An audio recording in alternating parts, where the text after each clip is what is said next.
Okay, so you remember back when we learned about geometric series, we learned that if the common ratio between consecutive terms approaches a value, an absolute value, that is less than 1, then the series converges.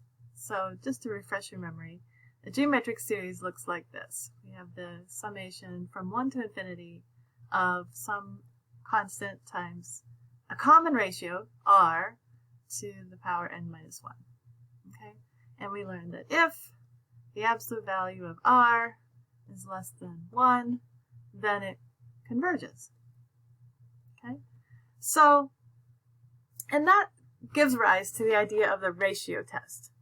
So what if we have a non-geometric series? Okay, so there is not a common ratio, but what if we look at the limit of the ratio of consecutive terms?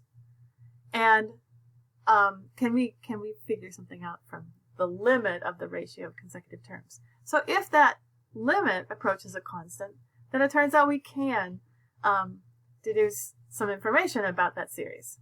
So the idea with the ratio test is that we take consecutive terms in the series. So we're taking n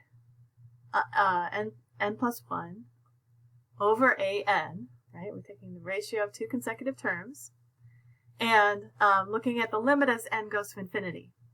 And it turns out that if that limit is less than 1, then the series converges. And if it's greater than 1, or is infinite, then it diverges. And if it's equal to 1, then we really can't tell anything. The test is inconclusive. We can't tell anything about the series. Okay, but that does tell us a lot, right? It's a pretty handy test. So let's see how we can apply it. So let's look at example 1. So here we're asked to find to show that this series converges. Now, because this is in a section of where we just learned about the ratio test, we're going to apply the ratio test to this to see how it works. But when you're given a problem where you don't know what to apply, that's where it gets a little tricky. But we're just going to apply the ratio test to this. So we're going to look at the at consecutive terms. So we're going to look at the ratio of an plus 1 over an. We're going to look at the absolute value of that.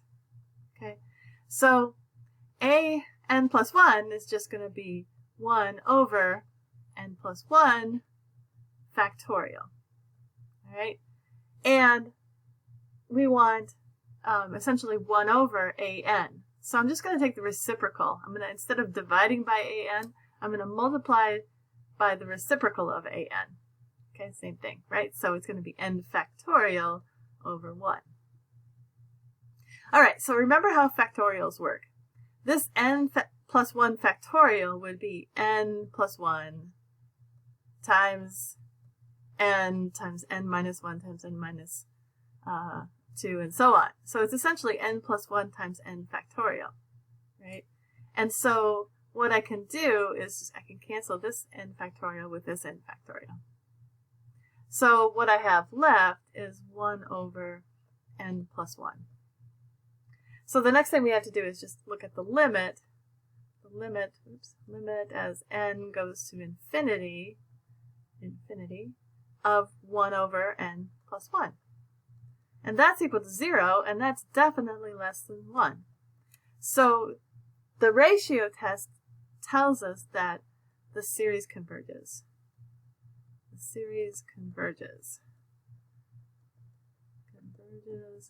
by the ratio test. Okay? And that's essentially, that's it. Pretty nice. So, you can go ahead and take a look at example 2 and try applying the ratio test to see if that example, or if that series converges. And I'll meet you for the next video.